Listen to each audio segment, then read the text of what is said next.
네, 우리가 드디어 새로운 첫 예배를 드리게 소일이 시작한 지 14년 4개월 만에 변합니다. 공간은 더 커졌는데 여러분의 얼굴은 더 뚜렷하게 보여요.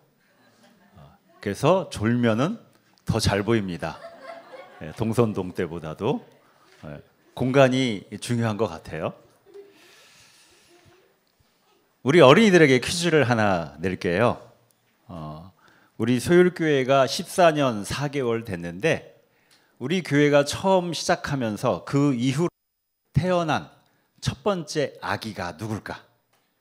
교회를 시작한 다음에 처음 태어난 아기가 누굴까?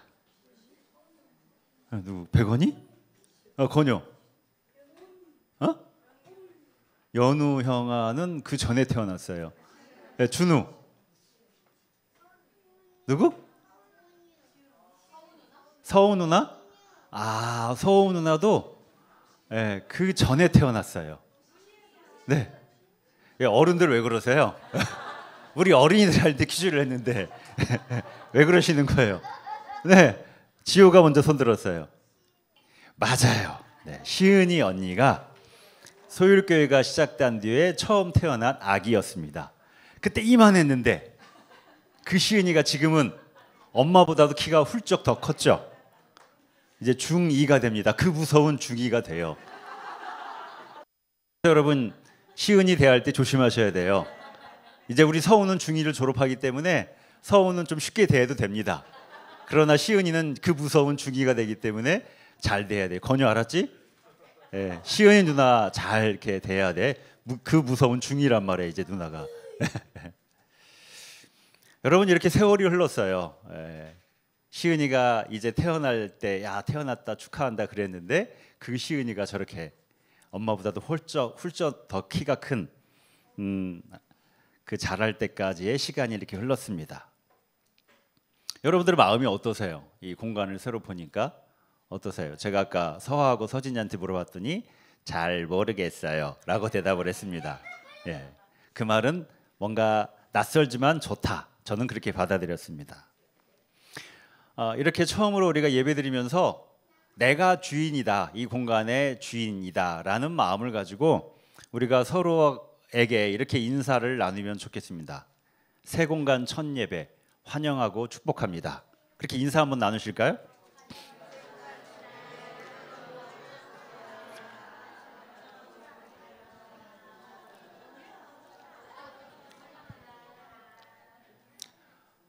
네, 오늘은 단순히 공간만이 바뀌는 날은 아닐 겁니다.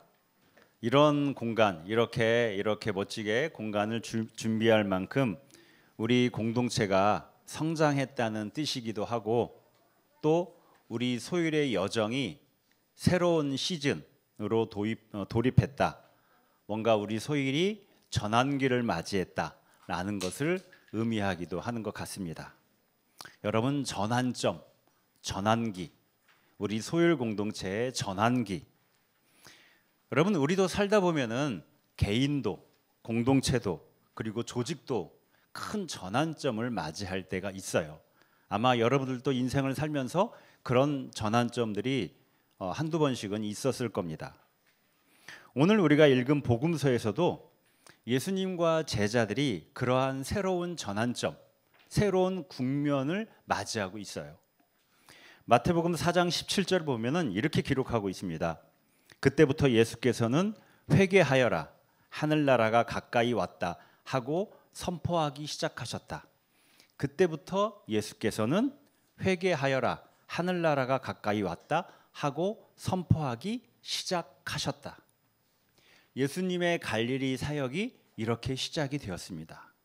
그러면서 예수님은 제자들을 부르셨고 산상수훈의 가르침을 선포하셨고 오병이어 기적을 베푸셨고 각종 병자들을 고치셨고 그러면서 갈릴리를 중심으로 한 사역들을 계속 이어나가셨어요.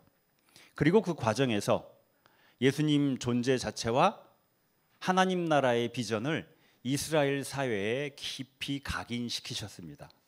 그리고 이제 그 사역이 갈릴리를 중심으로 했던 사역이 마무리되고 있는 겁니다.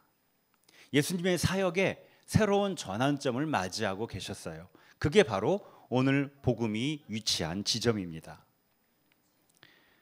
그렇게 갈릴리 중심의 갈릴리에서의 사역을 마무리하시면서 예수님이 뭘 하셨느냐? 제자들과 함께 가이사랴의 빌립보로 가셨어요. 가이사랴 빌립보, 갈릴리 지방에서 북쪽으로 약 40km 정도 떨어져 있는 이스라엘 영토의 북쪽 경계입니다. 거길 넘어가면 다른 나라예요. 여러분, 그런데 이 경로가 특이한 게요, 예수님께서 갈릴리에서 사역을 하실 때 여기저기를 돌아다니셨는데 그런 경로와는 완전히 다른 경로, 한 번도 가보지 않았던 그런 방향으로 제자들과 함께 여행을 떠나신 거예요. 여기에는 아주 높은 산이 있었습니다. 헤르몬 산이라고 해발 2,800m가 넘는 우리 백두산보다 더 높은 산이 있었습니다. 이 빌립보는 그 헤르몬산 기슭에 해발 345m에 위치한 아주 아름다운 마을이었다고 해요. 아마 스위스 기슭에 있는 그런 알프스 기슭에 있는 그런 아름다운 마을 같은 그런 동네였던 것 같습니다. 요단강의 주요 근원지 중에 하나였대요. 왜 거기 가셨을까? 왜 거기 가셨는가? 성서학자들이 왜 가셨을까 나름대로 연구를 했는데 결론은 모른답니다. 왜?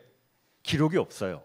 성경에도 없고 고대 교회 기록에도 없어요. 왜 가셨는지 몰라요. 어떻든 근데 특이하게 평소에 안 갔던 경로로 거기까지 가셨습니다. 그래서 추정해 보는 거는 사역 첫 시즌을 마무리하면서 제자들과 함께 피정의 시간을 거기서 가지신 게 아닐까라고 생각해 봐요. 그 아름다운, 그러니까 해발 345m의 휴양지 같은 도시, 지역, 동네, 그 아름다운 자연 속에서 그동안 수고하고 애썼으니 이제 좀 쉬자 하는 피정의 시간을 가진 게 아닐까. 근데 오늘 본문을 보면은 예수님은 제자들과 함께 단순히 쉬는 게 아니라, 단순한 피정이 아니라 뭔가 제자들과 함께 확인하고자 하는 명확한 의도를 가지고 그 여행을 떠나셨다는 겁니다. 아주 중요한 무언가를 제자들에게 그 시즌을 마무리하면서 확인코자 하셨던 거예요. 예수님이 제자들에게 물으셨어요. 자, 그동안 우리가 갈릴리에서 활동하면서 수많은 사람들에 둘러싸여서 있었지. 이제는 갈릴리 지방에서 아마도 우리를 모르는 사람이 없을 거야. 그 많은 사람들이 나에 대해서 뭐라고 하더냐? 그 갈릴리의 많은 사람들이 나를 누구라고 하더냐? 라고 묻습니다. 제자들이 대답을 하죠. 죽었던 세례 요한이 다시 살아났다고도 하고요. 그 옛날에 엘리야가 환생했다고도 하고요. 예레미야나 다른 예언자 중에 한 분이 다시 오신 거라고도 이야기합니다. 제자들의 대답이 끝나니까 예수님께서 진짜로 정말로 묻고 싶었던 질문을 던지십니다. 그럼 너희는 나를 누구라고 하느냐? 내가 진짜 궁금한 건 이거야. 다른 사람들의 이야기는 그렇게 중요하지 않고 너희는 나를 누구라고 하느냐? 너희는 나를 누구라고 생각하느냐? 여러분, 제자들은요, 예수님을 만나서 자신들의 생업을 내려놓았어요. 가족들하고도 이별했습니다. 그리고 예수님의 하나님 나라의 꿈을 위해서 같이 울고 웃으면서 여기까지 왔어요. 예수님의 그 놀라운 말씀을 직접 들었고 눈으로 보고도 믿겨지지 않는 기적을 가장 가까이서 경험했어요. 그런 제자들은 예수님을 과연 누구라고 생각하는 걸까? 여러분, 이 질문은 예수님과 제자들의 관계에 대한 가장 본질적이고 가장 기본적인 질문이에요. 왜 제자들이 갈릴리 출신의 그 가난한 목수를 그토록 열정적으로 따랐는지에 대한 그 이유, 너희는 왜 나를 따르니? 그 이유를 확인하시는 거죠. 베드로가 대답을 하죠. 선생님은 살아계신 하나님의 아들 그리스도입니다. 선생님은 살아계신 하나님의 아들 그리스도입니다. 여러분, 이 고백은요, 기독교 역사에서 또 성경에서 가장 중요한 고백입니다. 살아계신 하나님의 아들 그리스도. 누가? 나사렛 출신의 목수라는 직업을 가진 예수가. 나사렛의 예수가 살아계신 하나님의 아들이고 그리스도 구원자라는 고백. 여러분, 근데 여기서 중요한 게 있어요. 이 고백은 베드로 개인의 고백이 아니라는 거예요. 아, 나도 베드로처럼 이런 고백을 해야 되나? 개인이 아니에요. 이게 아주 중요합니다. 베드로로 상징되는 믿음의 공동체의 고백이에요. 마태복음이 기록되어 있는 마태 공동체의 고백이고요. 12명을 넘어서 70명여 명이 되는 예수님의 제자 공동체의 고백이고 초대 교회 공동체의 고백이었어요. 제자들은 바로 이 고백 때문에 공동체를 이뤘고 예수를 따랐고 자신의 인생을 거기에 걸었습니다. 초대교회 신자들도 이 믿음의 고백 때문에 그동안 살았던 삶의 방식을 내려놓고 공동체를 통해서, 믿음의 공동체를 통해서 예수를 따르는 새로운 삶을 살아갔어요. 여러분, 오늘 이 베드로의 고백은 제자 공동체와 초대 교회의 공동체, 즉 우리 믿음의 신앙의 선배들이 함께 살았던 그 공동체 안에서 그리스도인으로서의 삶을 살아갔던 가장 중요하고도 명확한 이유였습니다. 너는 왜 그 공동체 속의 일원으로 있니? 너는 왜 그 공동체가 이야기하는 삶을 살아가려고 그토록 애쓰고 있니? 그 이유였어요, 이 고백이. 사회적으로 미천했고 가난했고 규모도 아주 작았던 당시에 처음의 교회가 가지고 있었던 가장 강력한 능력이었습니다. 여러분, 초대교회 우리가 다 아는 것처럼 배우지 못한 사람들, 가난한 사람들, 사회적 지위도 저하층민들, 이런 사람들이 모였었어요. 현실적으로 봤을 때는 아무런 능력도 힘도 없는 사람들이었습니다. 그런데 그들은 다른 사람들이 가지지 못한 아주 강력한 힘을 가지고 있었어요. 그게 뭐냐? 바로 이 고백이에요. 우리 믿음의 선배들은 공동체를 통해서 이유가 분명한 삶을 살았다는 겁니다. 이유가 분명했어요. 오늘 내가 하루 살아가는 이유가 분명했던 그런 일상을 살아갔다는 겁니다. 여러분, 이 고백을 한번 살펴보면은 살아계신 하나님의 아들, 하나님은 살아계신 분이다. 예수님은 그분의 아들이다. 즉 아버지와 아들이 유전자를 공유하듯이 예수님은 살아계신 하나님과 유전자가 같다는 거죠. 예수님의 신성에 대한 고백입니다. 그리고 그 하나님이 어떤 분이냐? 살아계신 분이에요. 생명이죠, 생명. 살아계신 하나님, 즉 하나님이 모든 생명의 근원이 되신다는 거예요. 이 거대한 우주에 그 많은 생명체들이 있을지 모르겠지만 그 모든 존재하는 것들의 원천이 되시는 분이라는, 이 우주의 생명이 가능케 하는 근원이시고 바탕이 되신다. 생명력의 원천이 되시는 분, 그 고백이 담겨져 있는 겁니다. 우리가 진정으로 참된 생명으로서의 삶을 살아가게 하는 바탕이신 분이 하나님이시라는 겁니다. 그리고 예수님은, 그런 하나님의 신성을 가지고 있는 예수님은 우리의 구원자예요.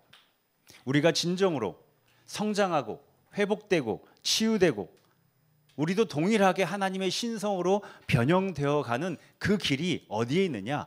예수에게 있다는 거죠. 나사렛 예수가 걸어갔던 그 길에 있다는 겁니다. 여러분, 예수님의 제자들과 초대교회 공동체는 이 고백이 명확했어요.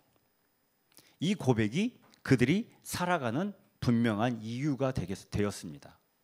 그래서 약했지만 강했어요. 비천했지만 고귀했습니다. 작지만 거대했어요. 오늘 베드로전서 본문의 수신자들, 편지죠. 이 베드로전서가 편지의 수신자들이 베드로 공동체의 신자들입니다. 그들도 이런 사람들이었어요.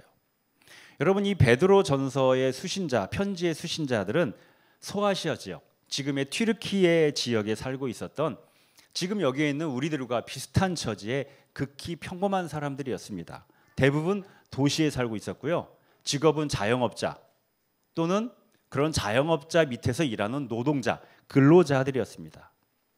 그래서 그저 내가 일하고 그 일한 품삯으로 내 가족들 무탈하게 행복하게 살아가길 바라는 그런 평범한 서민 같은 사람들이었어요. 그런 그들의 삶에 큰 변화가 찾아오게 됩니다. 이전까지 익숙하게 살았던 삶의 태도와 방식을 내려놓고 다른 삶을 살기 시작하는 거예요. 베드로전서 4장 말씀을 한번 찾아보겠습니다. 베드로전서 4장 3절에서 4절.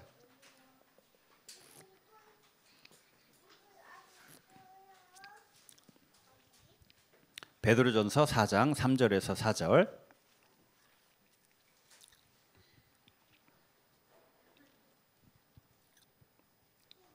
네, 제가 읽어볼게요. 여러분은 지난날에 이방 사람들이 하고 싶어하는 일을 하였으니 곧 방탕과 정욕과 술 취함과 환락과 연애와 가증스러운 우상 숭배에 빠져 살아왔습니다. 그것은 지나간 때로 충분합니다. 그들은 여러분이 자기들과 함께 그런 지나친 방종에 빠지지 않는 것을 이상히 여기면서 여러분을 비방합니다. 여러분 베드로 전서의 수신자들인 베드로 공동체의 신자들, 그들은 이방 사람들이 하고 싶어하는 일을 예전에는 또 동일하게 하며 살았다. 그게 뭐냐? 방탕, 정욕, 술 취함, 환락, 연애, 우상 숭배. 여러분, 표현이 매우 부정적으로 표현되어 있잖아요. 그래서 마치 심각한 도덕적 흠결이 있는 삶인 것처럼 보입니다. 근데 이게 뭐냐? 그때 당시에 소아시아 지역 그리스 문화권의 대부분의 사람들이 살아가는 모습이었어요. 그 당시 시대의 주류적인 삶의 모습이었다는 겁니다. 대부분 그렇게 살았어요. 그게 정상이었어요. 사실 오늘날의 우리도 많은 사람들이 이렇게 살아가고 있습니다. 오늘 지금의 현대적 용어로 이야기하면 이런 삶이 어떤 삶이냐? 지나치게 소비하며 살아가는 삶이에요. 지나치게 소비하며 살아가는 삶. 풍요를 갈망하고 모든 면에서 만족하고자 하는 욕망을 가지고 사는 것. 그래서 할 수 있는 한 갖고 싶은 것, 하고 싶은 것, 먹고 싶은 것을 멈추지 않아요. 끊임없이 계속 소비를 갈망하며 살아가는 삶. 더 많이 모아 더 많이 더 크게. 이게 우리 현대인의 삶이잖아요. 여러분, 그래서 그 결과가 뭐예요? 이 지구가 엄청난 쓰레기로 넘쳐나고 있죠.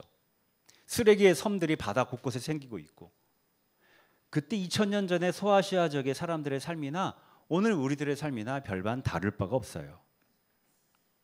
그렇게 살았던 베드로 공동체의 신자들이 다른 방식의 삶을 살기 시작했다는 겁니다. 마태복음의 예수님의 제자들처럼 다른 고백, 삶에 다른 이유가 생겼기 때문이에요.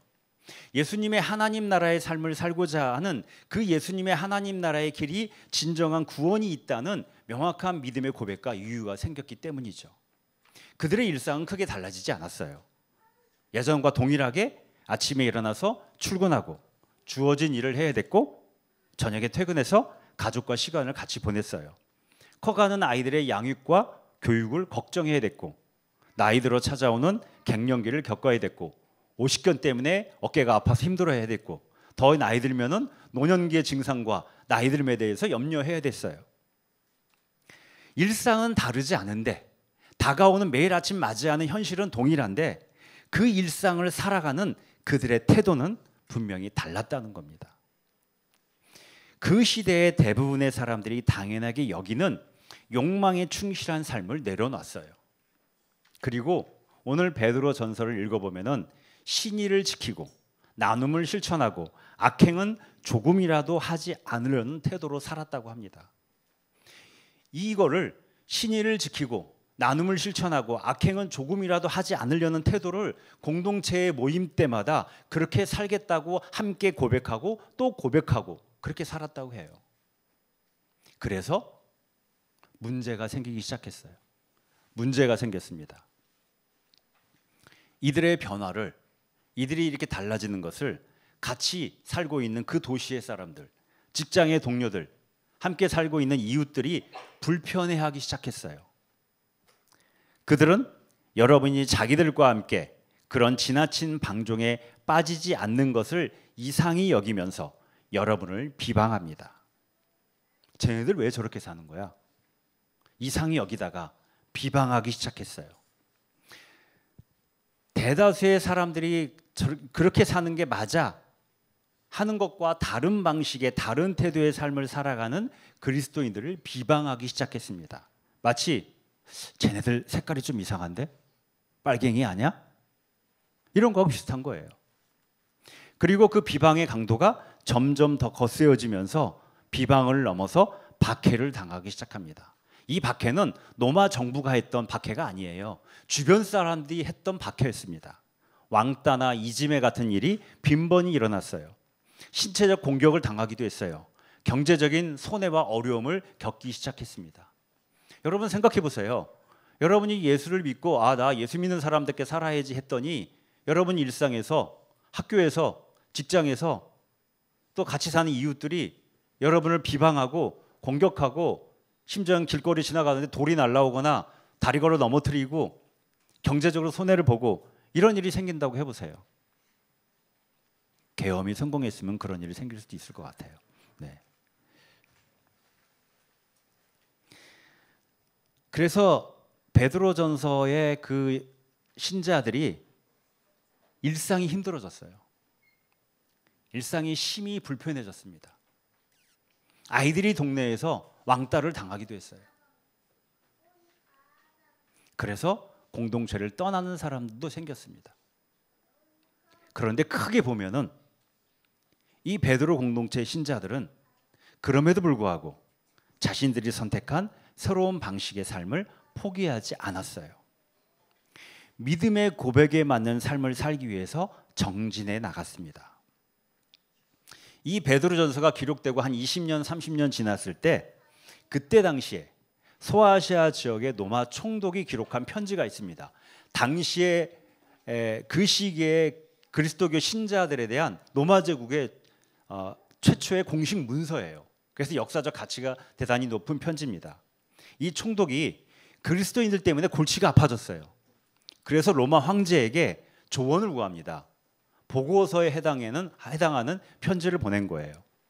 거기에 이런 내용이 나옵니다. 그리스도교 신자들이 이 소아시아 지역에 급격하게 많이 늘어나서 우리의 신전, 그러니까 그리스와 로마의 신들을 섬기는 신전이죠. 그 신전에 경배하러 오는 사람들이 다 사라져버리고 신전이 텅텅 비어버렸습니다. 이 곤란한 상황을 어떻게 해야 될까요? 그러면서 총독이 이 그리스도교 신자들을 조사해 보니까 로마 황제에게 그리스 로마 신들에게 숭배하지 않는 것, 신전에 가서 경배하지 않는 것, 이것 빼놓고는 신의를 지키고 악행을 하지 않고 도덕적이고 윤리적으로 살아가고 이웃들과 함께 살아가며 이웃들에게 나눔을 실천하고 이러며 산다는 거예요. 근데 이들을 어떻게 해야 될까요? 라는 조언을 황제에게 구합니다. 여러분, 2000년 전에 이들이 우리와 별반 다를 바 없는 사람들이에요. 평범한 사람들이었습니다. 아니 어쩌면 우리보다 더 배우지 못하고 더 가난했던 사람들이에요. 그런데 도대체 무엇이 그런 그들로 하여금 그 일상의 힘겨움과 불편함에도 흔들리지 않고 믿음의 길을 계속 가게 했을까? 그래서 점점점 그 길을 가는 신자들이 늘어나게 되고 소아시아 지역에 그리스 로마 신들을 섬기는 신전이 텅텅 빌 정도로 신자들이 늘어나게 됐을까? 오늘 베드로 전서 본문이 그걸 이야기를 하고 있어요. 다만 여러분의 마음속에 그리스도를 주님으로 모시고 거룩하게 대하십시오. 다만 두려워하거나 동요하지 말고, 이런 뜻이에요. 두려워하거나 동요하지 말고 지금 겪고 있는 주위의 비방이나 고발을 두려워하거나 동요하지 말고 변함없이 그리스도를 주님으로 모시며 그리스도를 따르는 삶이 거룩한 삶, 진리의 삶이라고 선언하고 인정하십시오. 이런 뜻입니다. 거룩하게 대하십시오. 거룩하다고 선언하고 인정하십시오. 현실이 어떠하든지 나사렛의 예수를 그리스도로 고백하고 그 예수를 따르는 것이 거룩한 삶, 살아계신 하나님의 생명력 안에서 살아가는 참된 삶이라는 것을 분명하게 동의하고 지향하십시오. 이런 뜻이에요. 그리고 이어서 이렇게 말씀하죠. 여러분이 가진 희망을 설명하여 주기를 바라는 사람에게는 언제나 답변할 수 있게 준비를 해 두십시오. 누군가가 나를 비방하다가 근데 대체 너는 왜 그렇게 사는 거야? 그렇게 사는 거 힘들지 않아?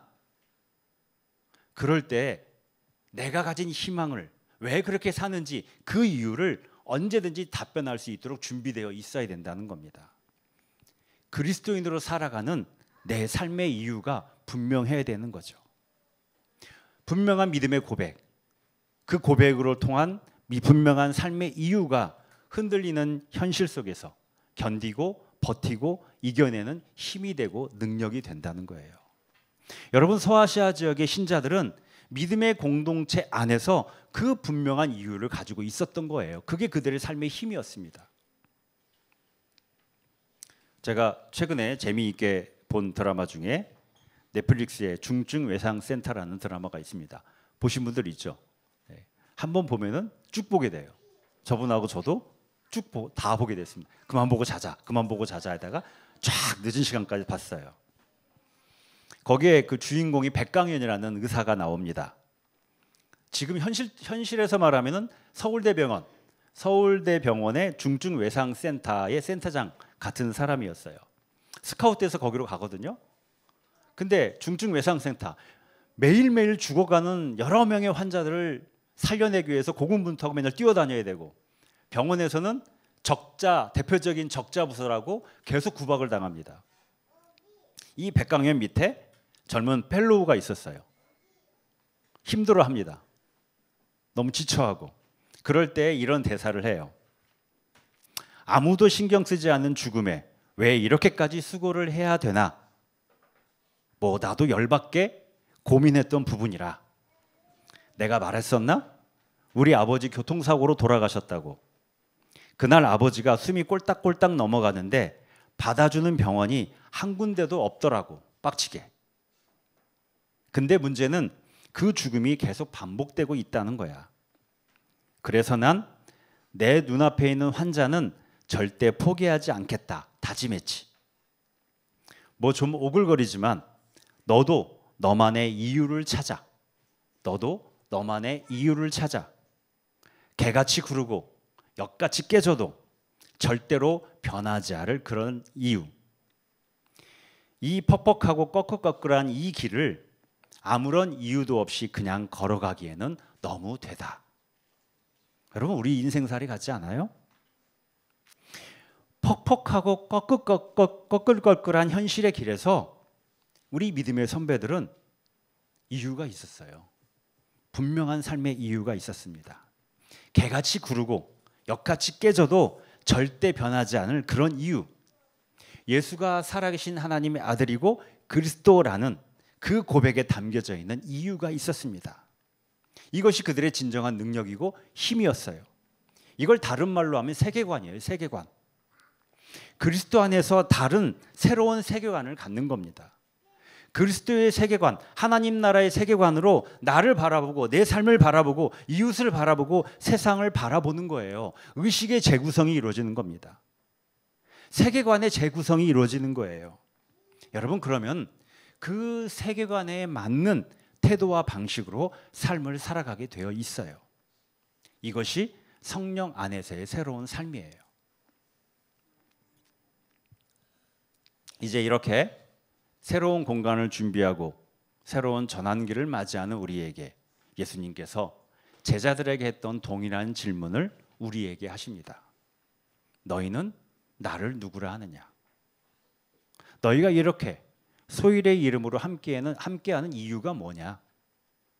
이 퍽퍽하고 꺼끌꺼끌한 현실 속에서 너희가 함께하고 있는 이유는 무엇이냐? 너희의 세계관은 무엇이냐? 여러분, 우리는 뭐라고 대답할 수 있을까요? 우리에게 예수님은, 예수의 길은 어떤 의미를 가지고 있을까요? 예수를 향한 믿음 안에서 개같이 구르고 역같이 깨져도 절대로 변하지 않을 그런 이유를 여러분 어때요? 우리는 갖고 있나요? 어떠십니까? 여러분, 이것은 우리 개개인을 향한 질문을 넘어서는 질문이에요. 우리 공동체를 향한 질문입니다. 성경은 공동체의 책이고 그리스도교의 신앙은 공동체를 기반으로 하고 있어요. 베드로의 고백도 아까 말한 것처럼 공동체의 고백입니다. 우리 개개인은 여러모로 연약하고 끊임없이 흔들리며 살아갑니다. 그래서 우리 개개인이 이렇게 분명하게 흔들리지 않는 삶의 고백을 가지고 살아가기는 무척 어려워요. 중증 외상 상태의 백광현은 슈퍼맨이에요. 거의 뭐 신적인 존재입니다. 드라마에 보면은. 그래서 그는 절대 흔들리지 않는 삶의 이유를 가지고 살아갈 수 있을지 몰라요. 그러나 우리는 그렇지 않아요.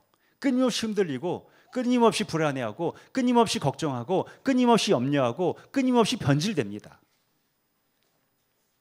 그런데 분명한 고백과 이유를 가진 공동체 안에 있을 때 그 공동체가 나의 반석이 된다는 겁니다. 여러분, 오늘의 복음서의 고백을 통해서 시몬이 뭐가 됐어요? 베드로가 됐습니다. 반석이 됐어요. 여러분, 베드로는 그 당시에 기록을 찾아보면은 사람의 이름으로 쓰인 바가 거의 없어요. 사람의 이름이 아니에요. 연우의 이름을 바위로 바꾼다. 자, 이제부터 김바위야. 아, 최바위. 미안하다. 최바위. 왜 김바위라고 하지? 성까지 바꿔버려. 졸고 있는 분들이 많아서 깨어나라고. 예. 연우 이름을 바위로 바꾼다. 이게 사람 이름으로 쓰인 바가 거의 없어요. 근데 왜 베드로라고 예수님이 하셨느냐? 베드로라는 이름은 존재와 삶에 대한 새로운 차원의 상징이에요. 은유입니다.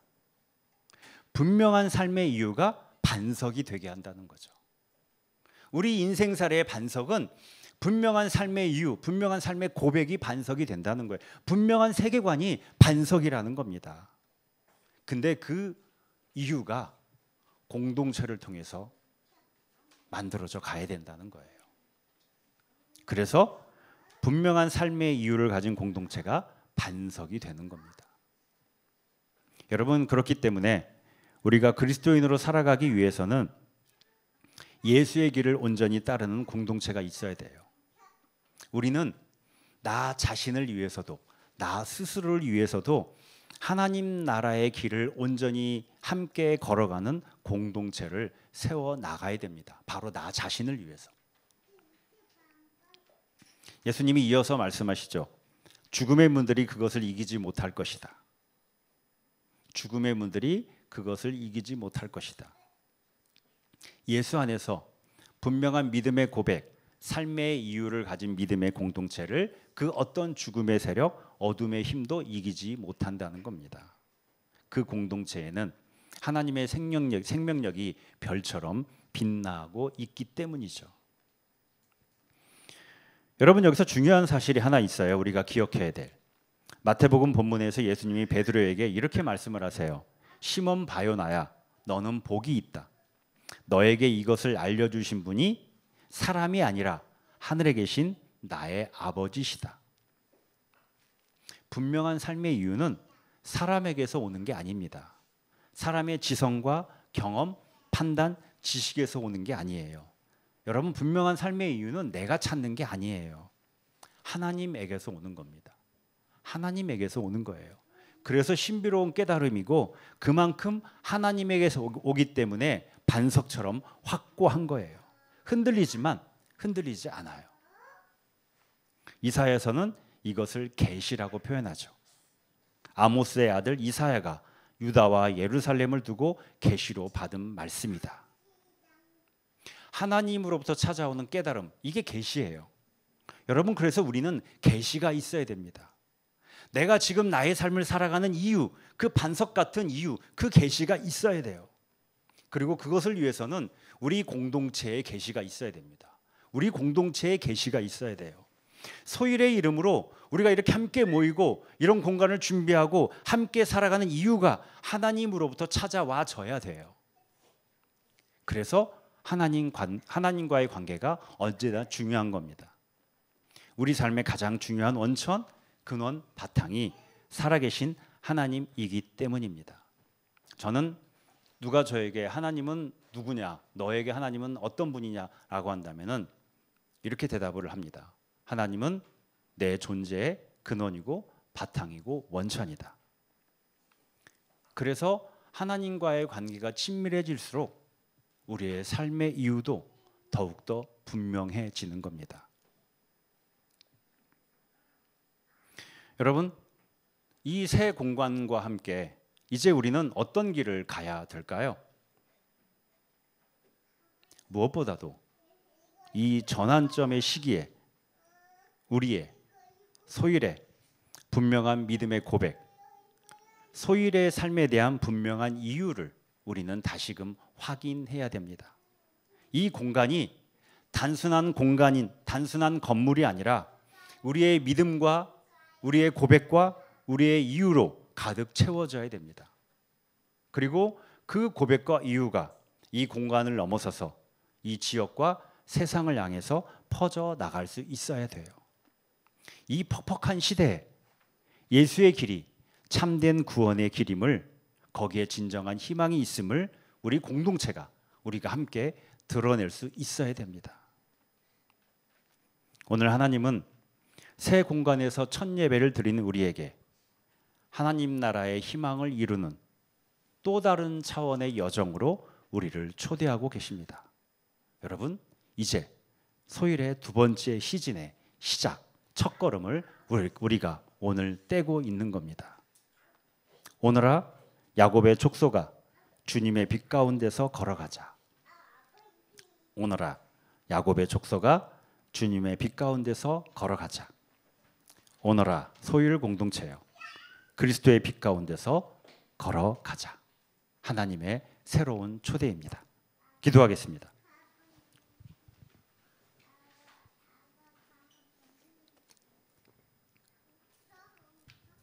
사랑의 하나님, 마침내 새 공간에서 첫 예배를 드리게 하심을 감사드립니다. 이 새로운 전환기에 무엇보다 우리가 예수를 믿고 따르는 이유를 다시금 분명히 확인하게 하소서. 예수가 우리에게 누구이며 예수의 길이 우리에게 어떤 희망의 길인지 다시 한번 명확히 고백하게 하소서. 이 새 공간에 그 고백과 이유가 가득 채워지게 하소서. 그 믿음의 이유로 우리가 반석이 되게 하시고 죽음의 세력이 어찌하지 못하는 삶을 사는 공동체가 되게 하소서. 하나님께서 이루실 소일의 새로운 시즌을 기대합니다. 예수님의 이름으로 기도합니다.